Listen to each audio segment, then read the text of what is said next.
Bom dia, bem-vindos a mais uma Speed Talk da AEMinho. Desta vez convidamos Aliados Consulting para nos vir falar sobre a nova Diretiva de Sustentabilidade Europeia.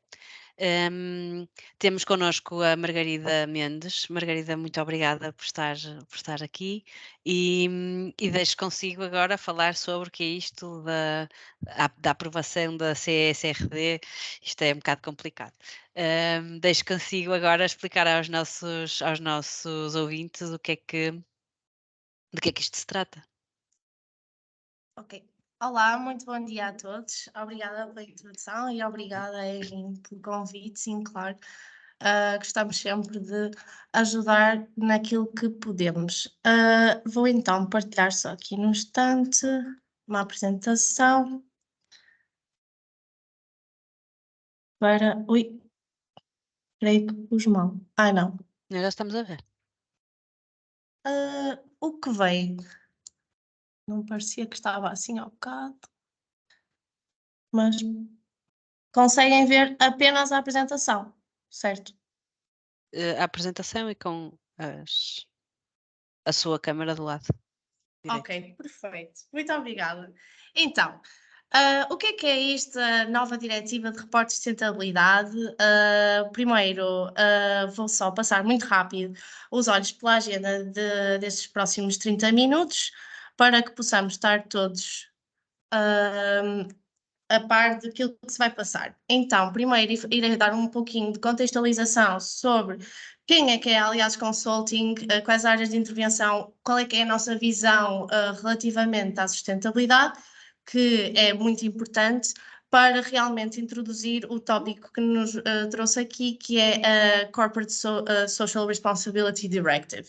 Aqui irei falar de vários componentes, nomeadamente os elementos que a compõem, o impacto da Diretiva de Reportes de Sustentabilidade para as várias empresas, o que é que são os SRS, ou seja, qual é que é o framework a que esta diretiva obriga o reporte de sustentabilidade, que são os European Sustainability Reporting Standards, em português, as normas de reporte de sustentabilidade europeia, e como é que estas normas se organizam, a quem é que se destinam e, por fim, dar aqui um breve overview daquilo que é a linha cronológica legal.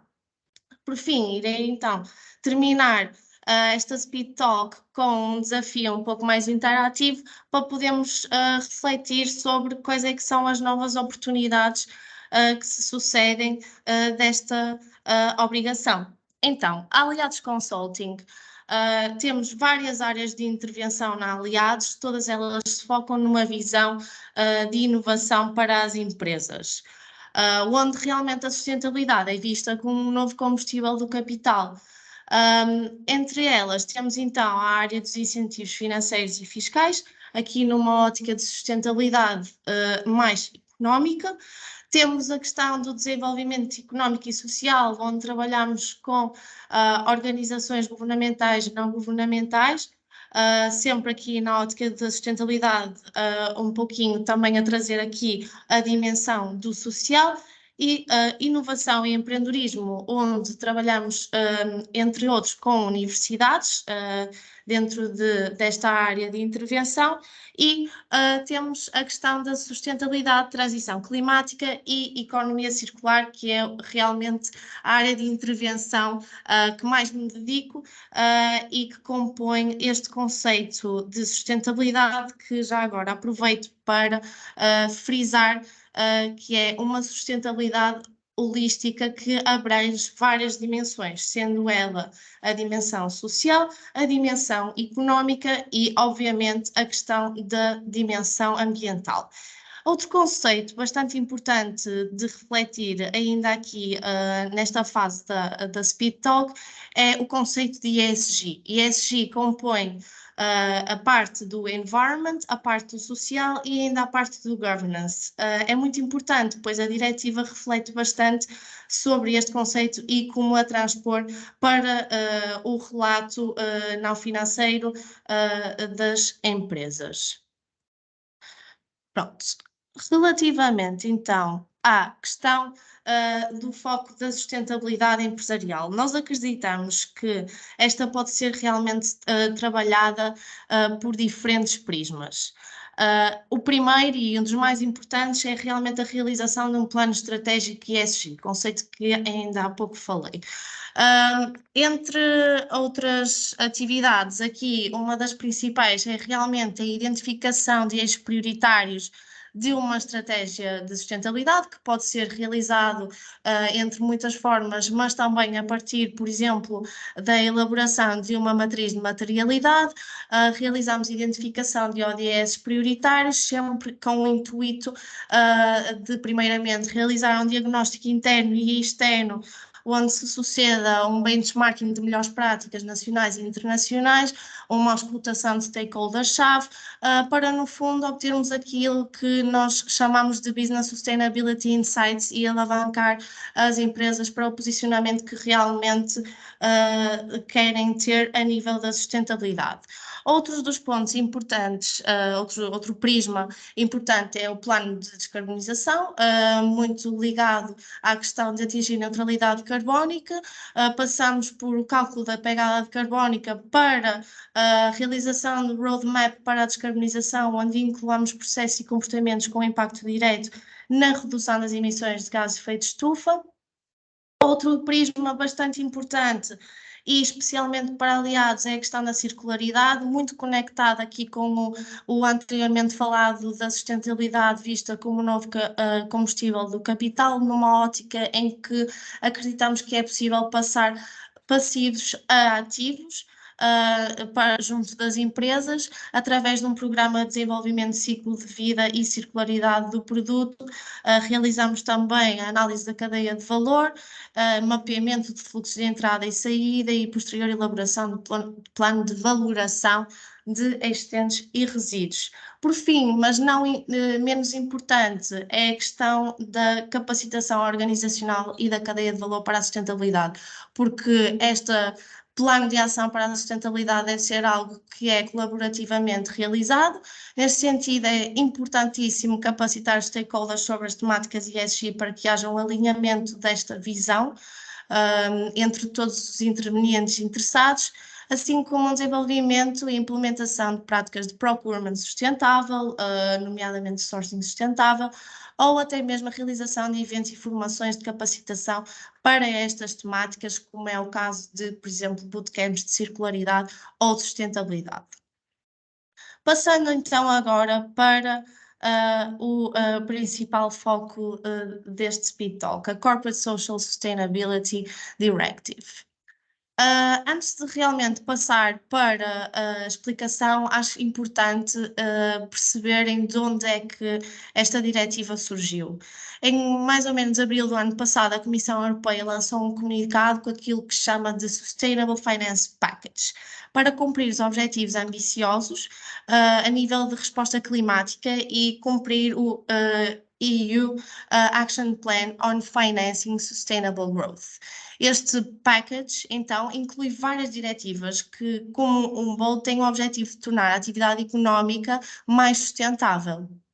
Então, a Diretiva Não Financeira, NFRD, é a predecessora da CCRD e esta tem, na verdade, um âmbito muito mais limitado a nível de quantidade de empresas abrangida pelas mesmas e também o scope pela qual as empresas são obrigadas a reportar. A CCRD compõe então um novo framework de reporting de sustentabilidade para as empresas europeias e para todas aquelas que estabeleçam contacto com as mesmas. Este framework são então as ESRS, as Normas Europeias de Reporte Sustentável, que irei detalhar nos slides mais à frente.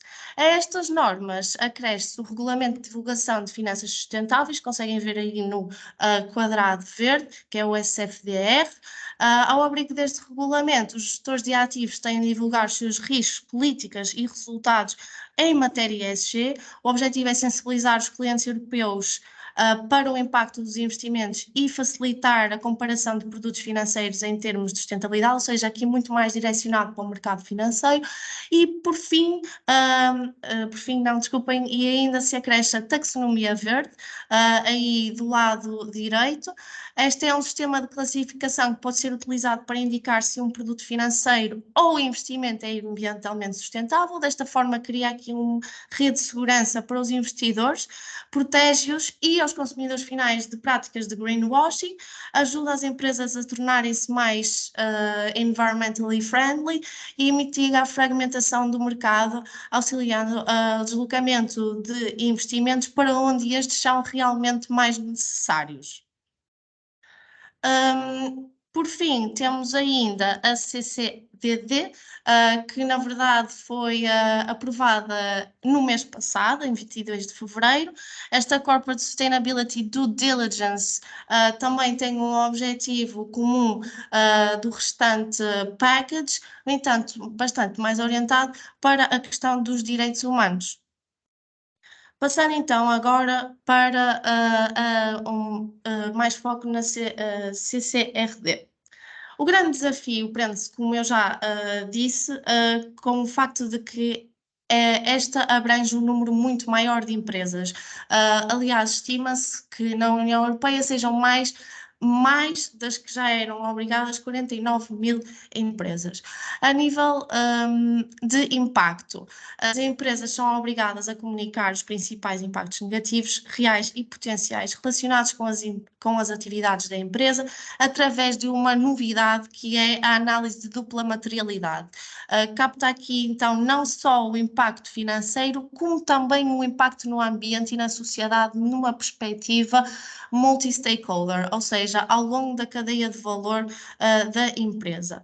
A forma como a empresa identifica as informações sobre as quais comunica também deve ser reportada, ou seja, como próximos passos, o desenvolvimento de indicadores de monitorização é crucial, bem como a análise da cronologia legal que as diferentes empresas têm de seguir, e já vamos ver mais detalhadamente estas questões também.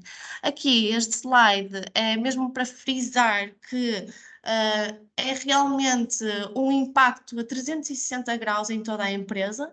É uma obrigação legal que tenha impacto nas diversas áreas da empresa, desde risco e compliance, recursos humanos, cadeia de valor, que fará com que as mesmas repensem em processos e atividades para que, no fundo, obtenham vantagens competitivas sobre o prisma da sustentabilidade. De uma forma geral, para além do impacto a nível estratégico e na atividade da organização, podem ainda responder-se algumas questões que serão de igual forma impactantes, nomeadamente: onde é que este relatório vai ter que ser reportado? Vai ter que ser realizado de forma integrada no relatório de gestão já existente. Como é que este relatório vai ter que ser realizado em formato eletrónico para que seja facilmente comparado com os restantes? Ou seja, até aqui temos que realmente é um reporte financeiro e não financeiro em formato único e eletrónico. E ainda neste slide vou enaltecer aqui a questão do compliance, que é aí no quadrado roxo, a dizer que esta diretiva realmente vai sofrer auditorias externas obrigatórias, nomeadamente para empresas maiores. Então, passando para o framework que a diretiva diz ser o melhor a utilizar para o reporte de sustentabilidade. Como sabem, existem já vários frameworks para o relatório de sustentabilidade. A CCRD pretende uniformizar estes frameworks através do alinhamento do relato com a utilização dos European Sustainability Reporting Standards. Estas normas, que foram desenvolvidas pelo European Financial Reporting Advisory Group, foram desenvolvidas com o apoio de diferentes entidades com reputação na área, como exemplo os GRI. Ou seja, existe realmente alinhamento com diversos frameworks já existentes. As referidas normas de relato de sustentabilidade especificam as informações que as empresas devem comunicar e especificam a estrutura em que as informações devem ser apresentadas, ou seja, estas normas têm o objetivo de realmente acelerar a transformação através do fornecimento de transparência para todos os stakeholders. Aqui, numa forma visualmente mais perceptível, podemos entender que estas normas, então, são compostas por um conjunto de 12 normas desenvolvidas, que incluem 2 estándares gerais à vossa esquerda e depois 10 estándares temáticos estruturados nos tais 3 pilares ESG, Ambiente, Environment, Social and Governance. As normas transversais fornecem às empresas orientações sobre como abordar ESG em geral e ajudam a determinar que riscos e oportunidades as empresas enfrentam. Assim, permitem que as mesmas clarifiquem e se concentrem sobre a forma de como abordar esta temática. As normas temáticas a nível de ESG fornecem de forma mais clara orientação para ajudar a empresa a determinar quais os riscos que têm de ser cobertos, mas também quais as oportunidades que podem ser absorvidas. Estas normas também fornecem uma visão sobre como podem ou devem ser feitas as medições de alvos. Na Aliados, acreditamos que assim que as empresas percepcionem a vantagem potencial de utilizar a CCRD para analisar a organização do ponto de vista do ESG, esta no fundo acabará por se tornar uma importante ferramenta que é completa para obter conhecimentos sobre riscos e oportunidades e não só para saber quais as questões a medir e a relatar, como também para usar isto para melhorar a estratégia ESG e a sua posterior implementação. Agora, passamos para outra importante questão, que é a quem se destina esta obrigatoriedade.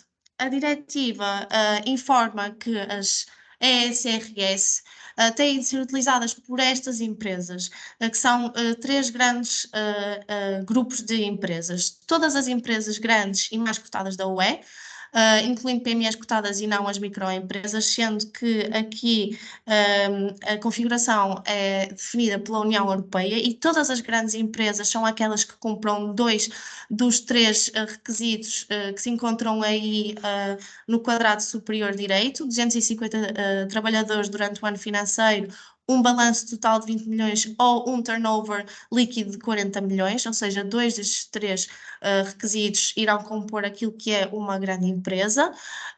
Depois existe também a obrigatoriedade para pequenas e não complexas instituições financeiras e, por fim, para empresas fora da UE com um volume de negócios de mais de 150 milhões de euros e com uma filial na UE que segue critérios aplicáveis às empresas da UE ou uma filial na UE que gere mais de 40 milhões de volume de negócios líquidos. Relativamente à questão da cronologia que é imperativa, temos que em fevereiro de 2022, exatamente, o Conselho da União Europeia realmente propôs um atraso na linha temporal desta implementação. Sendo que, então, para janeiro de 2024, as entidades que já estavam sujeitas ao relatório da NFRD, a tal que a CCRD veio atualizar, estão sujeitas, então, a relatório a ser entregue em 2025 sobre os dados de 2024. Em janeiro de 2025, as grandes entidades que não estão sujeitas atualmente ao relatório de NFRD em 2026 terão de publicar o seu relatório de sustentabilidade sobre os dados de 2025 e, por fim, em janeiro de 2026, PMEs cotadas, instituições de crédito pequenas e não complexas e entidades seguradoras cativas terão então que informar em 2027 sobre os dados de 2026. Só aqui uma pequena nota relativamente a essa seta que se encontra na cronologia, que tem a ver com o período adicional que é dado às pequenas e médias empresas cotadas de 3 anos para cumprir então esta obrigatoriedade. É importante aqui também frisar neste slide que a Comissão deverá adotar um segundo conjunto de normas de relato de sustentabilidade por meio de atos delegados até 30 de junho do próximo ano, especificando informações complementares que as empresas deverão divulgar sobre questões de sustentabilidade e os domínios de comunicação de informações. sempre que necessário, bem como informações específicas do setor em que a empresa opera. A Comissão deverá ainda rever estas normas de relato de sustentabilidade, incluindo as normas de relato de sustentabilidade aplicáveis às pequenas e médias empresas, de 3 em 3 anos, a fim de ter em conta desenvolvimentos pertinentes, incluindo a evolução das normas internacionais. Com isto, o que eu quero dizer é que, de facto, estas normas apelam a uma melhoria contínua, sendo que não são estáticas e estão sempre a ser melhoradas.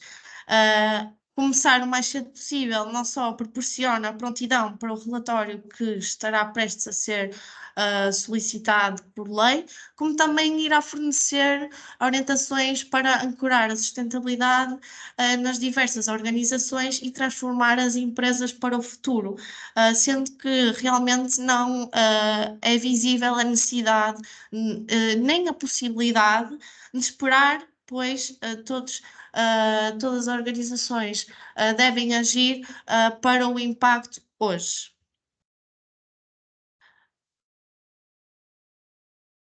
Ok, então aqui, como próximos passos, iria desafiar aqui a audiência a acessarem ao website menti.com e utilizarem este código para responderem aí a 2 ou 3 questões, onde vai ser possível realmente refletir quais é que são os próximos passos.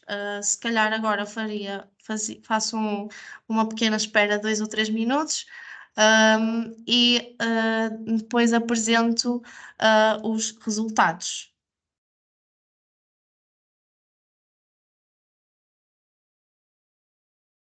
Bom, vou provar que o site não está a responder. Eu estou a conseguir usar. Verifiquem se o código que estão a introduzir está correto.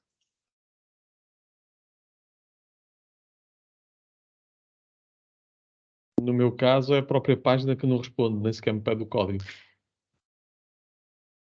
Está a usar o Chrome? Pronto. Experimentem navegação anónima. É. Às vezes resolve. Agora é fazer um passo para fora. Porque a procuração está lá, tem que ter outro, vai estar fora. Ok, a navegação anónima já funciona. Ok. Obrigado.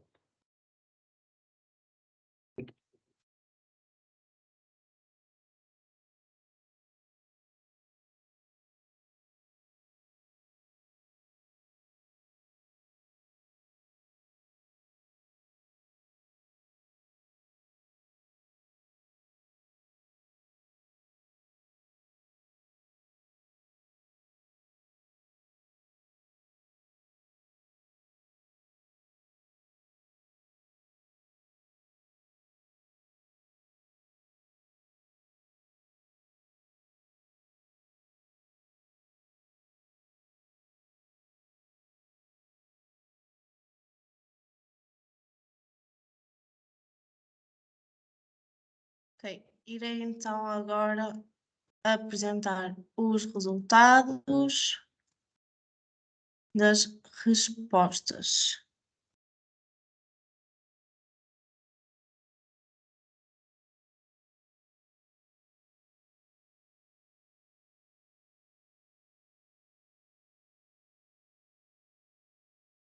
Bom, como podem observar, a maioria das empresas que estão aqui, organizações, têm uma forte resposta de não à realização do relatório de sustentabilidade anual.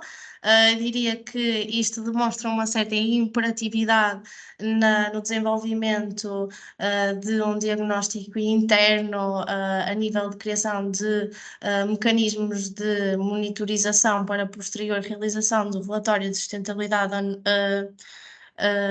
anual irá ser obrigatório por lei e também irá, de facto, representar uma vantagem competitiva através do posicionamento da sustentabilidade empresarial. Aqui, relativamente às áreas que reportam no relatório de sustentabilidade anual, dos 20% que responderam sim, podemos afirmar que realmente se verifica a orientação mais específica para o pilar do ambiente, existindo aqui uma janela de oportunidade para alavancarem o posicionamento a nível de dimensão social e da governança, sendo que apenas 12% realiza o relatório de sustentabilidade anual com as 3 dimensões incorporadas. E como forma de alavancar este a melhor forma de alavancar este posicionamento é realmente a realização de um plano estratégico para a sustentabilidade, que 39% das empresas presentes já realiza e, portanto, já se encontra neste caminho para a realização de um reporte de sustentabilidade completo e que seja cumpridor desta norma. Claro que Aliados se disponibiliza para responder a dúvidas relativamente a este plano estratégico para a sustentabilidade. Vou só aqui parar de partilhar um pouquinho esta apresentação para, no instante, ir para a outra e finalizar a apresentação. Não sei se vocês estão a conseguir ver.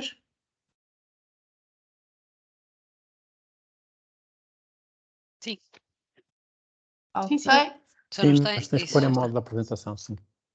Ok, muito obrigada.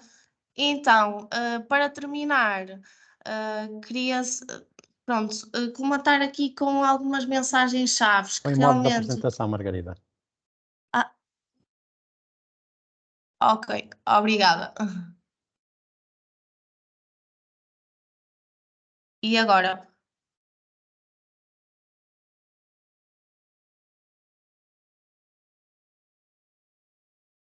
Não estou a resolver.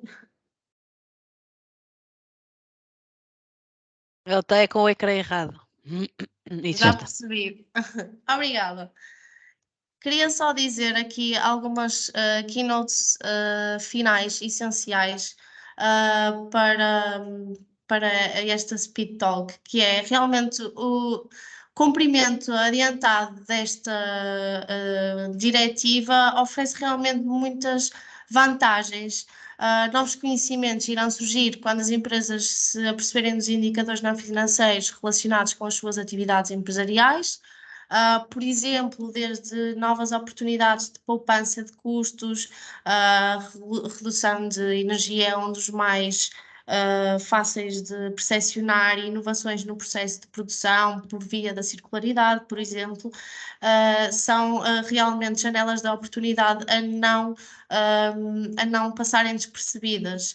A previsão é que realmente a UE introduza novos próximos passos nesta legislação, ou seja, a CCRD neste momento não está terminada, não é um assunto encerrado, e irá ser previsivelmente mais rigorosa sobre esta temática ESG, afetando tanto as grandes empresas como as empresas, pequenas e médias empresas, ou seja, esta antecipação da forma como isto afetará as atividades empresariais e elaboração de planos estratégicos para reduzir qualquer impacto negativo, garantirá que todas as empresas sejam mais ágeis e melhores preparadas para os desafios do futuro. Esta concentração ativa na temática ESG proporciona, então, a tal vantagem competitiva que estava a falar sobre as empresas que ainda não têm esta obrigação e ainda no cumprimento antecipado dos relatórios de ESG a longo prazo oferece possibilidades de racionalizar a sua própria produção, cadeia de fornecimento do ponto de vista da sustentabilidade. Desta forma, também é possível estabelecer parcerias estratégicas, identificar futuros estrangulamentos numa fase inicial, estando aqui em modo de preparativos. Este comportamento garante uma continuidade de sucesso da atividade económica das diferentes empresas. E agora, para terminar, queria-vos convidar a seguirem a nossa newsletter, que é esse QR Code que têm aí na apresentação. Nós debatemos determinados tópicos relacionados com as nossas áreas de intervenção, nomeadamente estes que falei aqui durante o webinar. E pronto, penso que é tudo. Espero que tenha sido um bom auxílio. Aliados, encontra-se disponível para realizar qualquer questão que tenha surgido em subsequência deste ou outros assuntos que estejam dentro do nosso foro de ação. Muito obrigada, Margarida. Bastante Agora, se interessante. puder fazer uma questão, Sim, claro, então. claro. Uma grande empresa que não seja cotada terá de reportar em 25 sobre informação de 24. É isso?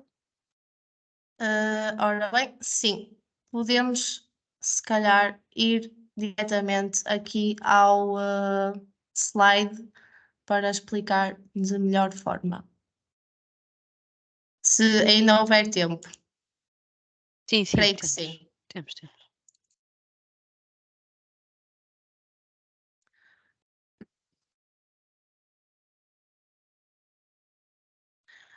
Ora bem, falou-me numa grande empresa Não cotada. Portanto, eu não acho cotada. que se considera dentro deste grupo outras grandes empresas, não é? Sim, exatamente. E então irá reportar em 25 sobre 24. Sobre 24, exatamente. Muito assim, obrigada. estes milestones referem, no fundo, um incentivo ao início da atividade para a posterior obrigatoriedade, sendo que, na realidade, um ano é pouco tempo para quem ainda nada tem desenvolvido aspectos de indicadores de relato. Nada. Mais alguma questão? Bom dia. Bom Posso? dia. Sim, faz Olá, favor. Margarida Helder Costa. Tudo bem, Margarida? Olá, Helder. Assim ver-te. Já agora duas Margaridas, vai ser um bocadinho complicado.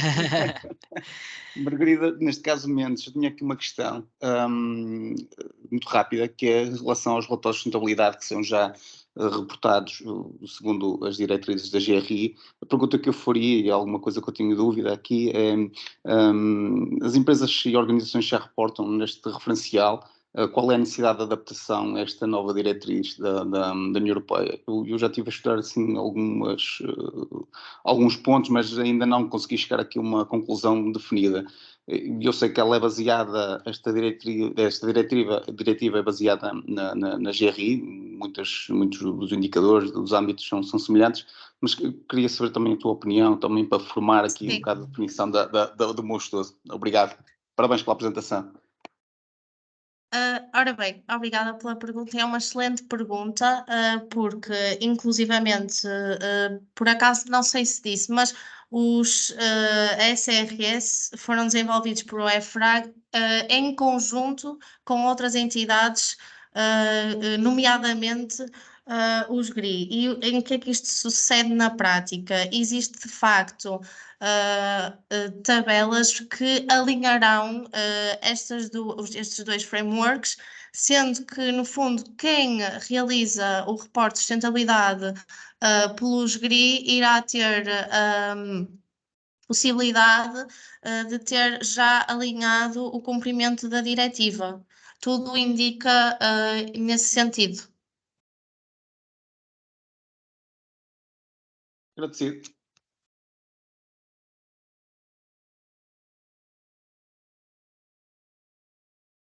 Mais alguma questão?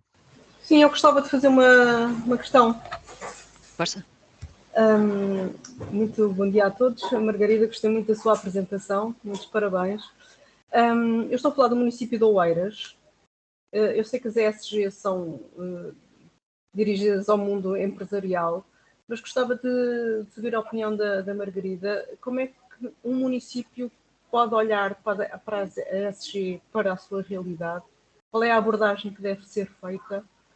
Tendo em conta que nós aqui em Oeiras gostaríamos de começar a implementar o nosso relatório de sustentabilidade e às vezes temos algumas dúvidas qual é a nossa fronteira de atuação e como é que devemos olhar para as ESG. Gostava de saber a sua opinião. Muito obrigada. Bom, a minha opinião é que todos os agentes económicos são agentes que contribuem positivamente para um mundo melhor. Ou seja, seja uma organização privada, seja uma organização governamental, seja uma organização não governamental, existe sempre um caminho a traçar-se no âmbito da sustentabilidade. Desta forma, claro que a visão sobre ESG irá ser diferente, pois o nível de ação de uma organização de uma organização governamental é diferente do nível de ação de uma organização privada. Mas são várias as possibilidades onde é possível realmente realizar um plano de ação de sustentabilidade para um município. E aqui abrange, no fundo, sempre os mesmos tópicos. O ambiente, o social e o económico é simplesmente trabalhado, mas por via de outros prismas. Por exemplo, procurement sustentável, a nível de influência. Se nós repararmos aqui, se calhar o melhor slide para estar a acompanhar o que eu estou a dizer é de facto este. Porque aqui em cima, reparem, diz sustentabilidade empresarial, mas é relativamente transversal à sustentabilidade organizacional, que também pode ser trabalhada por estes mesmos prismas, sendo um plano estratégico, sendo a capacitação organizacional da cadeia de valor para a sustentabilidade, sendo um plano de descarbonização do município, sendo uma jornada da circularidade para os produtos e serviços que o município tem, é realmente transversal esta aplicabilidade da sustentabilidade e ESG aos municípios.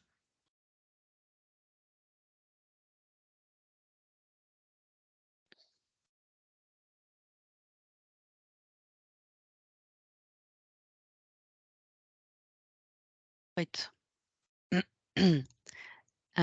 Espero que a pessoa do município de Oeiras tenha ficado esclarecida. Sim. Estava aqui a tirar umas notas. Sim, obrigada. Deixava aqui espaço para uma última questão, antes de encerrarmos a sessão.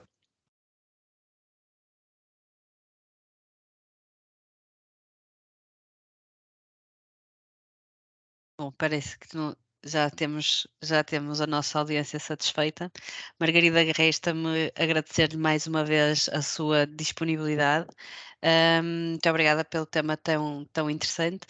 Deixava aqui apenas uma nota de que amanhã, dia 8 de março, vamos ter um jantar de debate sobre liderança no feminino com um painel de excelência. Se ainda não sabe o que é que estamos a preparar, visite o nosso site ou as nossas redes sociais. E temos a próxima Speed Talk com a Dribble sobre como internacionalizar um negócio através do digital. Deixamos assim a nossa Speed Talk encerrada e resta-me agradecer a todos que estiveram a assistir. Margarida, mais uma vez, muito obrigada e até à próxima. Muito obrigada. Obrigada.